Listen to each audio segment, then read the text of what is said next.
Hi, I'm Tim. Welcome to Watchbox, and thanks for logging on. If you love this watch, email me, tmosso@thewatchbox.com. Your purchase and pricing email question line for buying this or any watch you see on any Watchbox platform. Reach out to me directly. Email tmosso@thewatchbox.com for pricing details. Today, we're discussing a lovely early 1990s S-Series Rolex Oyster Perpetual Datejust. This is the 16234 with white gold bezel and stainless steel case. 36 millimeters in diameter. This is a traditionally sized Datejust. It measures 11.7 millimeters thick, 43.4 millimeters from lug to lug, and it has a 20 millimeter spacing between the lugs. We'll throw this watch on my 16 centimeter circumference wrist, and you can see it wears well. Though born in 1945 as a man's watch, the 36 millimeter Datejust has aged beautifully and become a little bit more democratized, as a man or a woman can wear a watch of this size today. You can see on my 16 centimeter circumference wrist, the edges of the case are nowhere near the edges of my wrist, and you can see that from the top as well, making this watch suitable for a wrist as small as 13 centimeters circumference, and yes, it'll fit easily underneath a dress cuff. When the Datejust was created in 1945, it became, and this is highly qualified but true, the first ever automatic winding jumping date chronometer certified watch. It was called the Datejust because of its jumping date, which would transition immediately at midnight, so that relative to the time indicated on the dial, the date was always just. Now, having been launched in 1945, it was launched on the 40th anniversary, or Jubilee, of Rolex, which is why this bracelet, born with the model, is called the Jubilee. We have a conforming end link that you can see. This is a kinder, gentler era of Rolex production. Everything wasn't perfect, which is why there's a little bit of a gap between end link size and lug profile. This right here is a Jubilee reference 62510 with 555B end links, and it has an S3 code within, and I'll demonstrate all of that. So this was a roughly 1994 bracelet and clasp. So the 1993 watch and 1994 bracelet and clasp are very closely coupled, factory equipment correctly paired. The watch is easy to wear, and as you can see, the older bracelet has a little bit more play in it.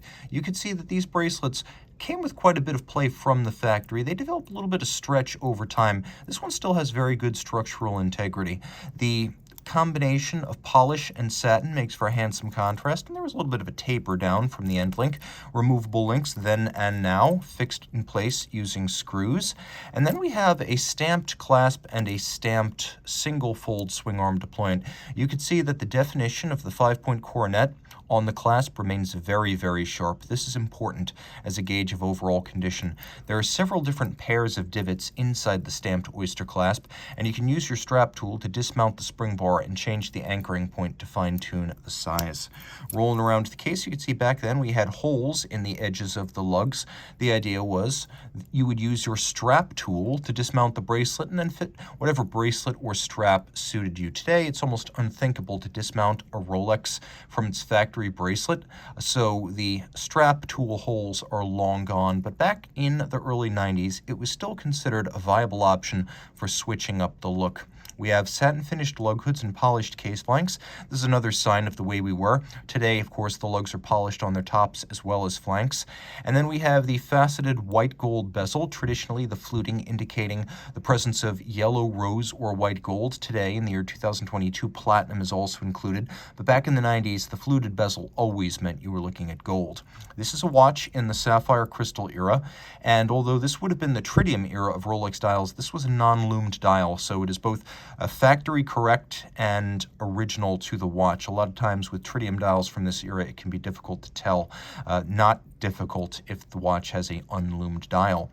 We have a steel twin lock crown, screw down crown. The watch was 100 meters water resistant, and the dial was to die for. White gold radially arrayed Roman numerals, including the watchmaker's 4. We have faceted baton-style hour and minute hands with a counterweighted lancet-style second hand, a white gold 5-point coronet, an explosive salmon metallic sunburst dial, and of course the Cyclops eye magnifier. Underneath the case back, which is a screwed-in oyster case back, we have caliber 3135, a bidirectional winding automatic Rolex manufacture movement with a 48-hour power reserve, hacking seconds if you want to set the watch precisely, a quick set for the date, and the movement is adjusted in 5 positions and certified by the COSC as a Swiss chronometer. The movement pivots on 31 joules, beats 8 times per second, and it has a full balance bridge with a free sprung balance for shock tolerance.